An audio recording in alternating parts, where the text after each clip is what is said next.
ओम नमो भगवते रुद्राय। हर हर महादेव। नमस्कार दोस्तों, आज के इस वीडियो में हम सुनेंगे शिव पुराण के विद्वेश्वर संहिता के 13वें और 14वें अध्याय का पाठ। इससे पहले के वीडियो में हमने 11वें और 12वें अध्याय का पाठ श्रवण किया था। फागुन माह में भगवान शिव के शिव पुराण का महात्म्य प्रत्येक व्यक्ति को श्रवण करना चाहिए, क्योंकि फागुन का माह महादेव जी को समर्पित किया गया है और इस माह में भगवान भोलेनाथ की विशेष पूजा पाठ, जागरण, कीर्तन और कथाओं का श्रवण किया जाता है। भगवान शिव के जो भी पाठों का अध्ययन करता है, श्रवण करता है, पठन करता है अथवा किसी दूसरे को सुनाता है, उसे निश्चय ही महादेव की कृपा की प्राप्ति होती है। मैं महादेव से इस बात की प्रार्थना करती हूँ कि आप पर तथा आपके समस्त परिवार पर महादेव और माँ पार्वती का आशीर्वाद सदैव बना रहे। आइए हम कथा को आगे बढ़ाते हैं और श्रवण करते हैं। इस पाठ में हम जानेंगे सदाचार के नियम क्या हैं, शौचाचार के नियम, स्नान, भस्म धारण, संध्या वंदन के नियम और धर्म क्या हैं, प्रणव जप, गायत्री जप, दान, धनोपार्जन, अग्निहोत्र आदि की विधि और महिमा का वर्णन हम इस अध्याय में श्रवण करेंगे। सबसे पहले भगवान भोलेनाथ का हम ध्यान कर लेते हैं और फिर पाठ आरंभ करते हैं। आता हूँ महाकाल तेरे दर पे अपना शीश झुकाने को, 100 जन्म में भी कम है भोले एहसान तेरा चुकाने को। वही शून्य है वही इकाई, जिसके भीतर बसा शिवाय। श्री शिवाय नमस्तुभ्यम। ऋषियों ने कहा, सूत जी अब आप शीघ्र ही हमें वह सदाचार सुनाइए जिससे विद्वान पुरुष पुण्य लोकों पर विजय को प्राप्त करता है तथा स्वर्ग प्रदान करने वाले, धर्म में आचार तथा नरक का कष्ट देने वाले अधर्म में आचारों का भी वर्णन कीजिए। सूत जी बोले, सदाचार का पालन करने वाला विद्वान ब्राह्मण ही वास्तव में ब्राह्मण कहलाने का अधिकारी होता है। जो केवल वेदोक्त आचार का पालन करने वाला एवं वेद का अभ्यासी है, उस ब्राह्मण को विप्र कहकर की संज्ञा दी जाती है। सदाचार, वेदाचार तथा विद्या, इनमें से एक एक गुण से ही युक्त होने पर उसे द्विज कहते हैं। जिनमें स्वल्प मात्रा में ही आचार का पालन देखा जाता है, जिसने वेदाध्ययन भी बहुत कम किया हो तथा जो राजा का सेवक है, उसे क्षत्रिय ब्राह्मण कहते हैं या फिर पुरोहित और मंत्री कहते हैं। जो ब्राह्मण कृषि तथा वाणिज्य कर्म अर्थात व्यापार कर्म करने वाला है और कुछ कुछ ब्राह्मणोचित आचार का भी पालन करता है, वह वैश्य ब्राह्मण है। तथा जो स्वयं ही खेत को जोतता है या हल चलाता है, उसे शूद्र ब्राह्मण कहा गया है। जो दूसरों के दोष देखने वाला और परद्रोही है, उसे चांडाल द्विज कहते हैं। इसी तरह क्षत्रियों में भी जो पृथ्वी का पालन करता है, वह राजा है। दूसरे लोग राजत्वहीन क्षत्रिय माने गए हैं। वैश्यों में भी जो धान्य आदि वस्तुओं का क्रय विक्रय करता है, वह वैश्य कहलाता है। दूसरों को वणिक कहते हैं। जो ब्राह्मणों, क्षत्रियों तथा वैश्यों की सेवा में लगा रहता है, वही वास्तव में शूद्र कहलाता है। जो शूद्र हल जोतने का काम करता है, उसे वृषल समझना चाहिए। सेवा, शिल्प और कर्षण से भिन्न वृत्ति का आश्रय लेने वाले शूद्र दस्यु कहलाते हैं। इन सभी वर्णों के मनुष्यों को चाहिए कि वह ब्रह्म मुहूर्त में उठकर के पूर्व की ओर मुख हो। इस तरह से सबसे पहले देवताओं का, फिर धर्म का, अर्थ का और उसकी प्राप्ति के लिए उठाए जाने वाले क्लेशों का तथा आय और व्यय का भी चिंतन करें। रात के पिछले पहर को उषा काल जानना चाहिए। उस अंतिम पहर का जो आधा या मध्य भाग होता है उसे संधि कहते हैं।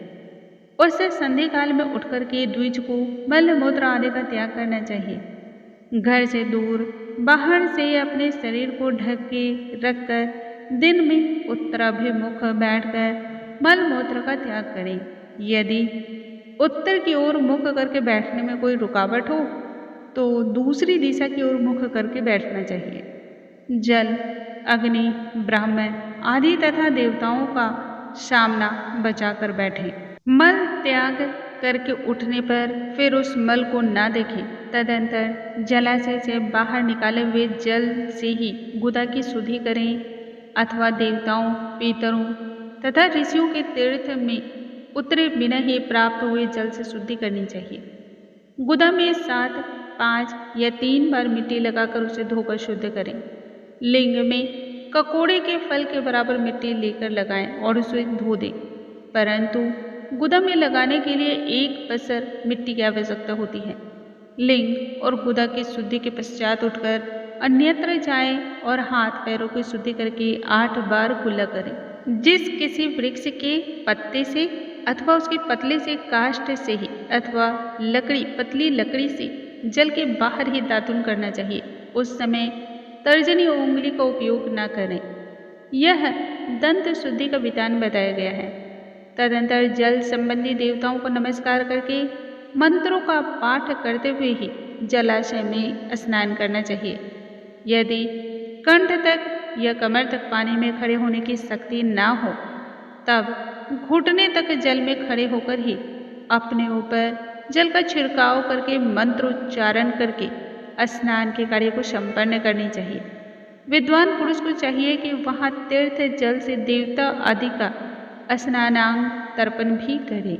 इसके बाद धौत वस्त्र लेकर के 5 कच्छ करके उसे धारण करें। साथ ही कोई उत्तरीय भी धारण कर ले, क्योंकि संध्या वंदन आदि सभी कर्मों में उसकी आवश्यकता होती है। नदी आदि तीर्थों में स्नान करने पर स्नान संबंधी उतारे हुए वस्त्रों को वहाँ कदापि न धोएं। स्नान के पश्चात विद्वान पुरुष भीगे हुए उस वस्त्र को बावड़ी में, कुएं के पास अथवा घर आदि में ले जाएं और वहाँ पत्थर पर, लकड़ी आदि पर जल में या स्थल में अच्छी तरह से धोकर उस वस्त्र को निचोड़ें। द्विजों, वस्त्र को निचोड़ने से जो जल गिरता है वह एक श्रेणी के पीतरों की तृप्ति के लिए होता है। इसके बाद जावली उपनिषद में बताए गए अग्नि रीति मंत्र से भस्म लेकर के उसके द्वारा त्रिपुंड लगाएं। इस विधि का पालन न किया जाए, इसके पूर्व ही यदि जल में भस्म गिर जाए तो गिराने वाला नरक में जाता है। आपोहिष्ठा इत्यादि मंत्र से पाप शांति के लिए सिर पर जल छिड़कें तथा यस्य अक्षाय इस मंत्र को पढ़ करके पैर पर जल का छिड़काव करें। इसे संधि प्रोक्षण कहते हैं। आपोहिष्ठा इत्यादि मंत्र में 3 ऋचाएँ हैं और प्रत्येक ऋचा में गायत्री छंद के 3-3 चरण हैं। इनमें से प्रथम ऋचा के 3 चरणों का पाठ करते हुए क्रमशः पैर, मस्तक और हृदय में जल छिड़के। दूसरी ऋचा के 3 चरणों को पढ़ करके क्रमशः मस्तक, हृदय और पैर में जल छिड़के तथा तीसरी ऋचा के 3 चरणों का पाठ करते हुए क्रमशः हृदय, पैर और मस्तक का जल से प्रोक्षण करें। इसे विद्वान पुरुष मंत्र स्नान कहते हैं। किसी अपवित्र वस्तु से किंचित स्पर्श हो जाने पर या अपना स्वास्थ्य ठीक न रहने पर, राजा और राष्ट्र पर भय उपस्थित होने पर तथा यात्रा काल में जल की उपलब्धि न होने की व्यवस्था आ जाने पर मंत्र के द्वारा स्नान करना चाहिए। प्रातः काल सूर्यश्च माँ मनुश्च इत्यादि सूर्यानुवाक से या सायंकाल अग्निश्च माँ मानुश्च इत्यादि अग्नि संबंधी अनुवाक से जल का आचमन करके पुनः जल से अपने अंगों का प्रोक्षण करें। मध्याह्न काल में भी आपह पुनवनन्तु इस मंत्र से आचमन करके पूर्ववत प्रोक्षण या मार्जन करना चाहिए। प्रातः काल की संध्योपासना में गायत्री मंत्र का जप करके 3 बार ऊपर की ओर सूर्यदेव को अर्घ्य देनी चाहिए। ब्राह्मणों मध्याह्न काल में गायत्री मंत्र के उच्चारण पूर्वक सूर्य को एक ही अर्घ्य देना चाहिए। फिर सायंकाल आने पर पश्चिम की ओर मुख करके बैठ जाएं और पृथ्वी पर ही सूर्य के लिए अर्घ्य दें। प्रातःकाल और मध्याह्न के समय अंजलि में अर्घ्य जल लेकर के अंगुलियों की ओर से सूर्यदेव को जल अर्पण करें। फिर अंगुलियों के छिद्र से ढलते हुए सूर्य को देखें तथा उनके लिए स्वतः प्रदक्षिणा करके शुद्ध आचमन करें। सायंकाल में सूर्यास्त से 2 घड़ी पहले की हुई संध्या निष्फल होती है, क्योंकि वह साय संध्या का समय नहीं है। ठीक समय पर संध्या करनी चाहिए, ऐसी शास्त्र की आज्ञा है। यदि संध्योपासना किए बिना ही दिन बीत जाए तो प्रत्येक समय के लिए क्रमशः प्रायश्चित अवश्य ही करना चाहिए। यदि एक दिन बीती तो प्रत्येक बीते हुए संध्या काल के लिए नित्य नियम के अतिरिक्त 100 गायत्री मंत्र का अधिक जप करें। यदि नित्य कर्म के लुप्त हुई 10 दिन से अधिक बीत जाएं तो उसके प्रायश्चित रूप में 1 लाख गायत्री का जप करना चाहिए। यदि 1 मास तक नित्य कर्म छूट जाए तो पुनः अपना उपनयन संस्कार कराएं। अर्थ सिद्धि के लिए ईश, गौड़ी, कार्तिकेय, विष्णु, ब्रह्मा, चंद्रमा और यम तथा ऐसे ही अन्य देवताओं का भी शुद्ध जल से तर्पण करें। फिर तर्पण कर्म को ब्राह्मणार्पण करके शुद्ध आचमन करें। तीर्थ के दक्षिण प्रशस्त मठ में, मंत्रालय में, देवालय में, घर में अथवा अन्य किसी नियत स्थान में आसन पर स्थिरता पूर्वक बैठ करके विद्वान पुरुष अपनी बुद्धि को स्थिर करें और संपूर्ण देवताओं को नमस्कार करके पहले प्रणव का जप करने के पश्चात गायत्री मंत्र की आवृत्ति करें। प्रणव के अ, ओ और म इन तीनों अक्षरों से जीव और ब्रह्म की एकता का प्रतिपादन होता है। इस बात को जान करके प्रणव का या अर्थात ओम का जप करना चाहिए। जप काल में यह भावना करनी चाहिए कि हम तीनों लोकों की सृष्टि करने वाले ब्रह्मा, पालन करने वाले विष्णु तथा संहार करने वाले रुद्र की, जो स्वयं प्रकाश चिन्मय हैं, उपासना करते हैं। यह ब्रह्म स्वरूप ओमकार हमारी कर्मेंद्रियों और ज्ञानेंद्रियों के वृत्तियों को, मन की वृत्तियों को तथा बुद्धि वृत्तियों को सदा भोग और मोक्ष प्रदान करने वाले धर्म एवं ज्ञान की ओर प्रेरित करें। प्रणव के अर्थ का बुद्धि के द्वारा चिंतन करता हुआ जो इसका जप करता है वह निश्चय ही ब्रह्म को प्राप्त कर लेता है, अथवा अर्थानुसंधान के बिना भी प्रणव का नित्य जप करना चाहिए। इससे ब्राह्मणत्व की पूर्ति होती है। ब्राह्मणत्व की पूर्ति के लिए श्रेष्ठ ब्राह्मण को प्रतिदिन प्रातःकाल 1000 गायत्री मंत्र का जप करना चाहिए। मध्याह्न काल में 100 बार और सायंकाल में 28 बार जप की विधि है। अन्य वर्ण के लोगों को अर्थात क्षत्रिय और वैश्य को 3 संध्याओं के समय यथासाध्य गायत्री जप करना चाहिए। शरीर के भीतर मूलाधार, स्वाधिष्ठान, मणिपुर, अनाहत, आज्ञा और सहस्त्रार ये 6 चक्र हैं। इनमें मूलाधार से लेकर के सहस्त्रार तक 6 स्थानों में क्रमशः विद्वेश्वर, ब्रह्मा, विष्णु, ईश, जीवात्मा और परमेश्वर स्थित हैं। इन सब में ब्रह्म बुद्धि करके इनकी एकता का निश्चय करें और वह ब्रह्म मैं हूँ ऐसी भावना पूर्वक प्रत्येक श्वास के साथ सोहम का जाप करें। उन्हीं विंध्येश्वर आदि की, ब्रह्मरंध्र आदि में तथा इस शरीर से बाहर भी भावना करें। प्रकृति के विकार भूत महत्व से लेकर के पंचभूत पर्यंत तत्वों से बना हुआ जो शरीर है, ऐसे सहस्त्रों शरीरों का एक एक अजपा गायत्री के जप से एक एक करके क्रम से अतिक्रमण करके जीव को धीरे धीरे परमात्मा से संयुक्त करें। यह जप का तत्व बतलाया गया है। 100 अथवा 28 मंत्रों के जप से उतने ही शरीरों का अतिक्रमण होता है। इस प्रकार जो मंत्रों का जप है इसी को आदि क्रम से वास्तविक जप करना चाहिए और जानना चाहिए। सहस्त्र बार किया हुआ जप ब्रह्मलोक प्रदान करने वाला है, ऐसा जानना चाहिए।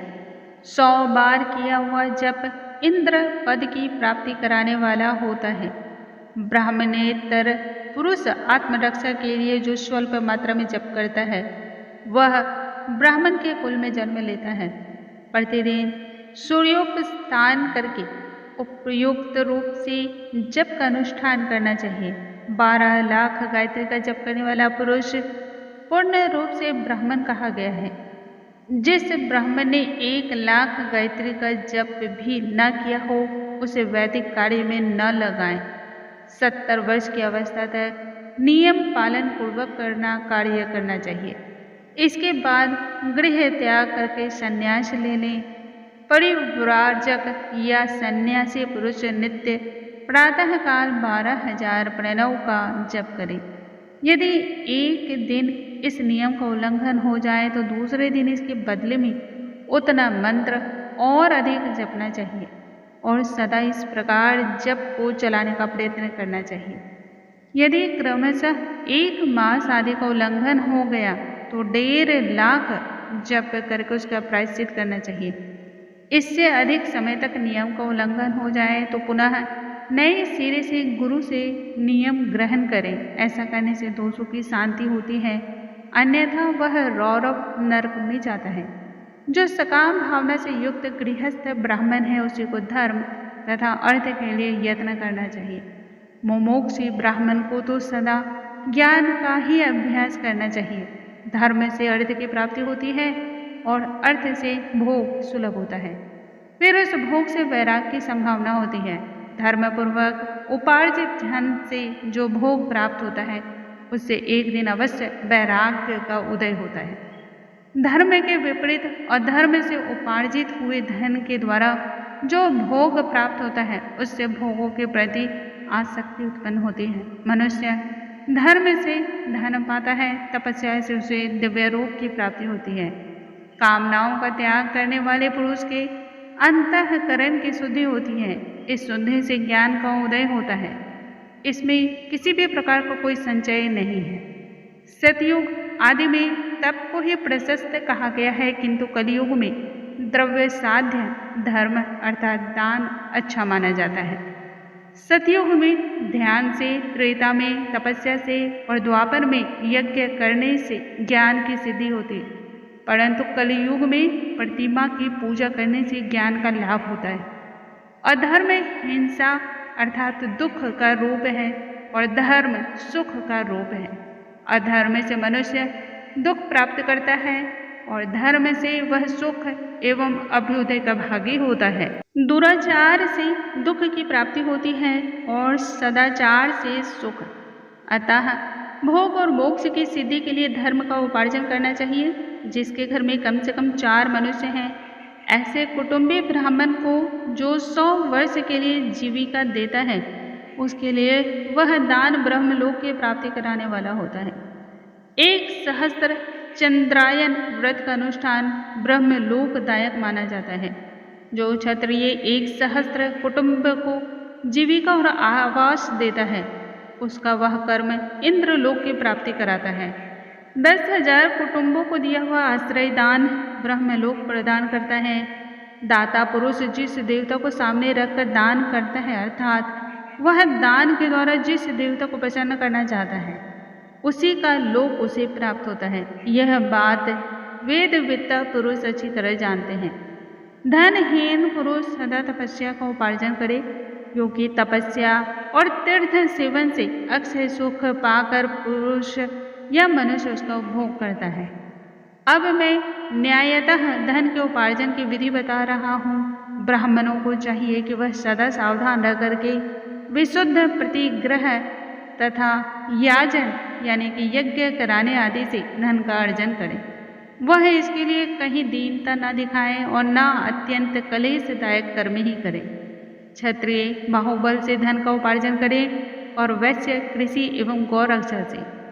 न्यायोपार्जित धन का दान करने से दाता को ज्ञान की सिद्धि की प्राप्ति होती है। ज्ञान सिद्धि द्वारा सब पुरुषों को कृपा मोक्ष सिद्धि सुलभ होती है। मोक्ष से स्वरूप की सिद्धि प्राप्त होती है, जिससे मुक्त पुरुष परमानंद का अनुभव करता है। गृहस्थ पुरुषों को चाहिए कि वह धन, धन्यादि सभी वस्तुओं का दान करे। वह तृषा निवृत्ति के लिए जल तथा क्षुधा रूपी रोग की शांति के लिए सदा अन्न का दान करे। खेत, धान्य, कच्चा अन्न तथा भाग्य, भोज्य, लेह्य और जोष्य, ये 4 प्रकार के सिद्ध अन्न दान करने चाहिए। जिसके अन्न को खाकर के मनुष्य जब तक कथा, श्रवण आदि सद धर्म का पालन करता है, उतने समय तक उसके किए हुए पुण्य फल का आधा भाग दाता को मिल जाता है। इसमें संचय नहीं है। दान लेने वाला पुरुष दान में प्राप्त हुई वस्तु का दान तथा तपस्या करके अपने प्रति ग्रह जनित पाप की शुद्धि कर ले, अन्यथा उसे रौरव नरक में गिरना पड़ता है। अपने धन के 3 भाग करें, 1 भाग धर्म के लिए, दूसरा भाग वृद्धि के लिए तथा तीसरा भाग अपने उपभोग के लिए। नित्य, नैमित्तिक और काम्य, ये तीनों प्रकार के कर्म धर्मार्थ रखे हुए धन से करें। प्रत्येक साधक को चाहिए कि वह वृद्धि के लिए रखे हुए धन से ऐसा व्यापार करे जिससे उस धन की वृद्धि हो, तथा उपभोग के लिए रक्षित धन से हितकारक, परिमित एवं पवित्र भोग भोगे। खेती से पैदा किए हुए धन का 10वां अंश दान कर दें, इससे पाप की शुद्धि होती है। शेष धन से धर्म, वृद्धि एवं उपभोग करें, अन्यथा वह रौरव नरक में पड़ता है।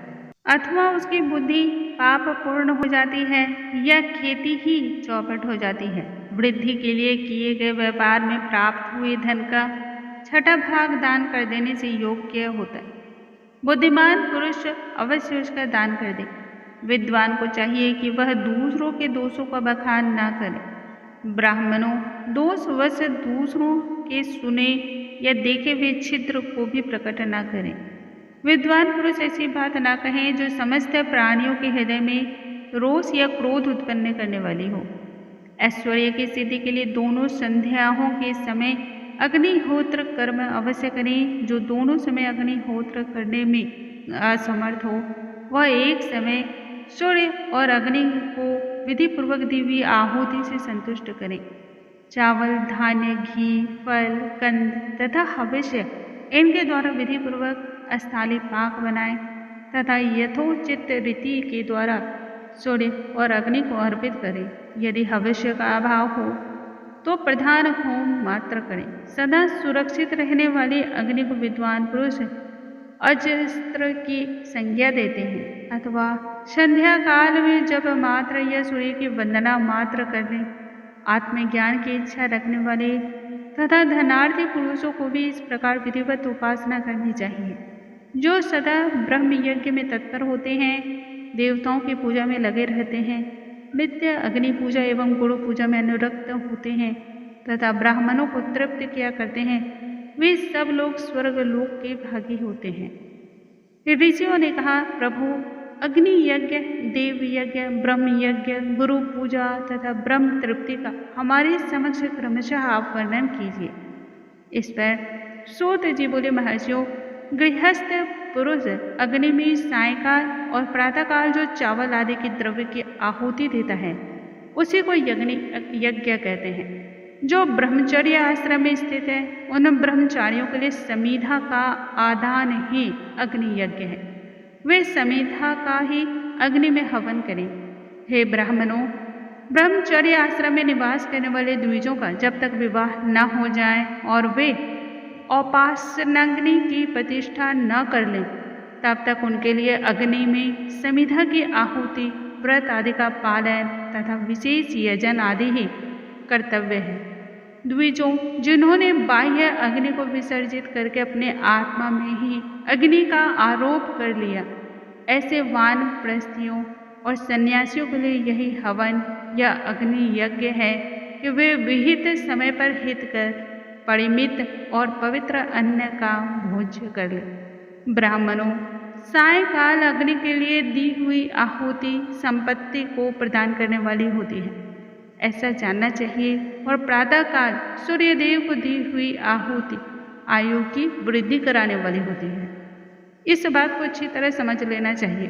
दिन में अग्नि देव सूर्य में ही प्रविष्ट हो जाते हैं, अतः प्रातःकाल सूर्य को दी हुई आहुति भी अग्नि यज्ञ के ही अंतर्गत है। इस प्रकार यह अग्नि यज्ञ का वर्णन किया गया है। इंद्र आदि समस्त देवताओं के उद्देश्य से अग्नि में जो आहुति दी जाती है उसे देव यज्ञ समझना चाहिए। अस्थाली पाक आदि यज्ञों को देव यज्ञ मानना चाहिए। लौकिक अग्नि में प्रतिष्ठित जो चूड़ाकरण आदि संस्कार निमित्तक हवन कर्म हैं, उन्हें भी देव यज्ञ के अंतर्गत ही समझना चाहिए। अब ब्रह्म यज्ञ का भी वर्णन आप सुनो। द्विज को चाहिए कि वह देवताओं की तृप्ति के लिए निरंतर ब्रह्म यज्ञ करे। वेदों का जो नित्य अध्ययन या स्वाध्याय होता है उसी को ब्रह्म यज्ञ कहा गया है। प्रातः नित्य कर्म के अनंतर सायंकाल तक ब्रह्म यज्ञ किया जा सकता है, उसके बाद रात में इसका विधान नहीं है। अग्नि के बिना देव यज्ञ कैसे संपन्न होता है, इसे तुम लोग बहुत ही आदरपूर्वक और श्रद्धा भाव से सुनो। सृष्टि के आरंभ में सर्वज्ञ, दयालु और सर्व सामर्थ्य महादेव जी ने समस्त लोगों के उपकार के लिए वीरों की कल्पना की। वे भगवान शिव संसार रूपी रोग को दूर करने के लिए वैद्य हैं, सबके ज्ञाता तथा समस्त औषधों के भी औषधि हैं। उन भगवान ने पहले अपने वार की कल्पना की जो आरोग्य प्रदान करने वाला है। तत्पश्चात अपनी माया शक्ति का वार बनाया जो संपत्ति प्रदान करने वाला है। जन्म काल में दुर्गति ग्रस्त बालक की रक्षा के लिए उन्होंने कुमार के वार की कल्पना की। तत्पश्चात सर्व समर्थ महादेव जी ने आलस्य और पाप की निवृत्ति तथा समस्त लोगों का हित करने की इच्छा से लोक रक्षक भगवान विष्णु का वार बनाया।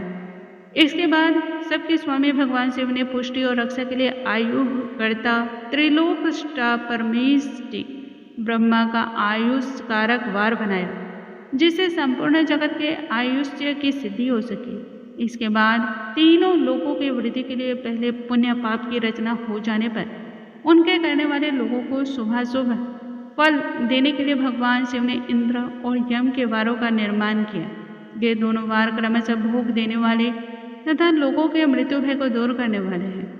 इसके बाद सूर्य आदि 7 ग्रहों को जो अपने ही स्वरूप भूत तथा प्राणियों के लिए सुख दुख के सूचक हैं, भगवान शिव ने उपयुक्त 7 वारों का स्वामी निश्चित किया।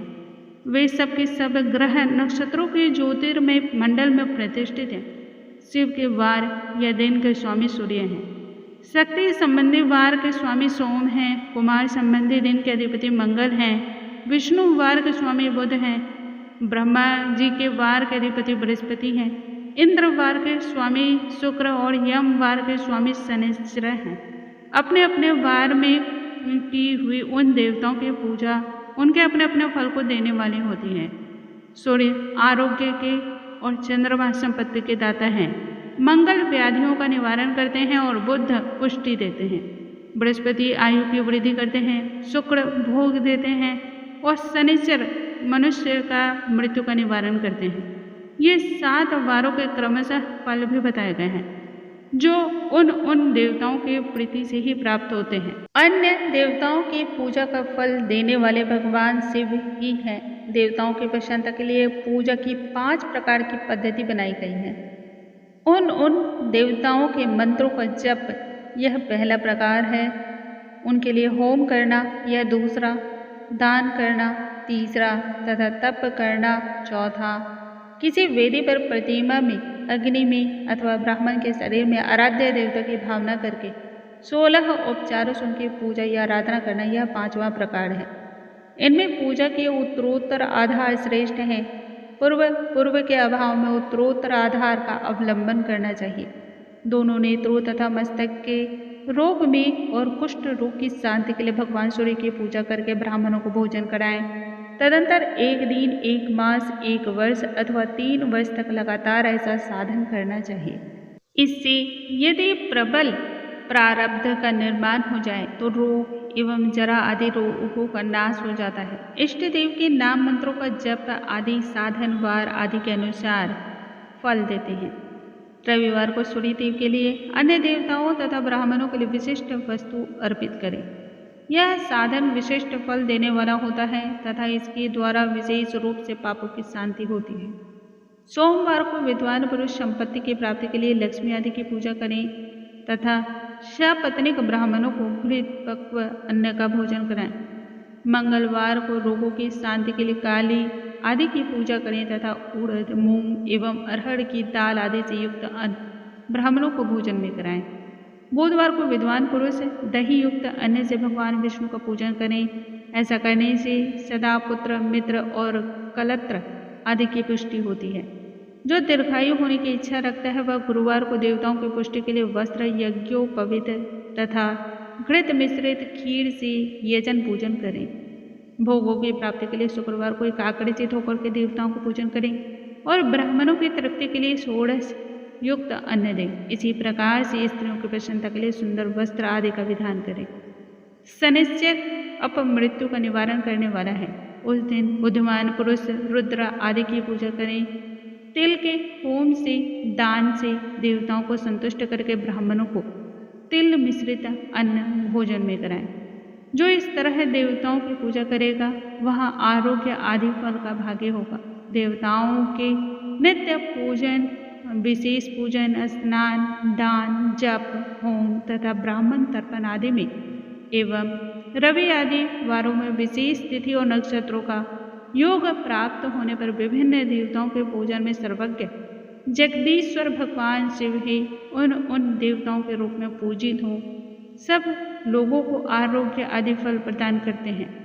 देश, काल, पात्र, द्रव्य, श्रद्धा एवं लोक के अनुसार उनके तारतम्य क्रम का ध्यान रखते हुए महादेव जी की आराधना करने वाले भक्तों को आरोग्य आदि का फल देते हैं। शुभ के आरंभ में और अशुभ के अंत में तथा जन्म नक्षत्रों के आने पर गृहस्थ पुरुष अपने घर में आरोग्य आदि की समृद्धि के लिए सूर्य आदि ग्रहों का पूजन अवश्य करें। इससे सिद्ध है कि देवताओं का यजन संपूर्ण अभिष्ट वस्तुओं को देने वाला है। ब्राह्मणों का देव यजन कर्म वैदिक मंत्र के साथ होना चाहिए। शूद्र आदि दूसरों का देव यज्ञ तांत्रिक विधि से होना चाहिए। शुभ फल की इच्छा रखने वाले मनुष्य को सातों ही दिन अपनी शक्ति के अनुसार सदादेव पूजन करना चाहिए। निर्धन मनुष्य तपस्या द्वारा और धनी धन के द्वारा देवताओं की आराधना करें। वह बार बार श्रद्धापूर्वक इस तरह के धर्म का अनुष्ठान करें और बारंबार पुण्य लोक में नाना प्रकार के फल को भोग कर पुनः इस पृथ्वी पर जन्म ग्रहण करता है।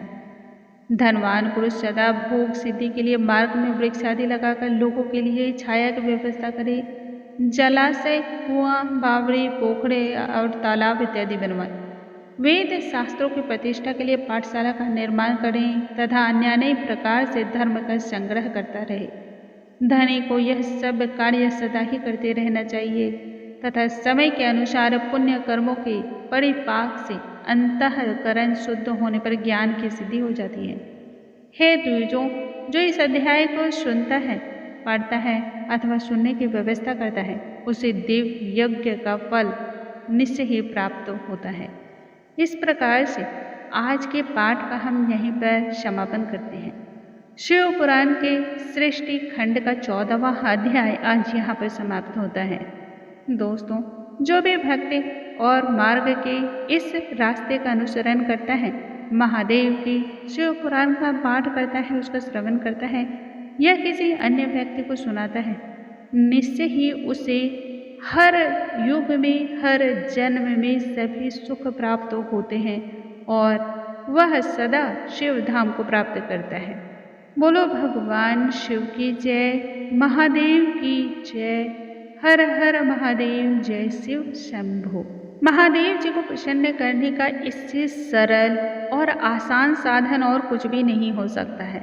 सिर्फ और सिर्फ भगवान शिव के पाठों का स्मरण करना, उनके नामों का जागरण करना, कीर्तन करना, यह महादेव की प्राप्ति कराता है और ऐसे भक्तों पर महादेव की कृपा सदैव रहती भी है। दोस्तों, कल के वीडियो में हम आगे के अध्याय के साथ मिलेंगे। तब तक आप सभी स्वस्थ रहें, हंसते रहें, मुस्कुराते रहें। भगवान शिव और माँ पार्वती की कृपा सदैव आप पर और आपके परिवार पर बनी रहे।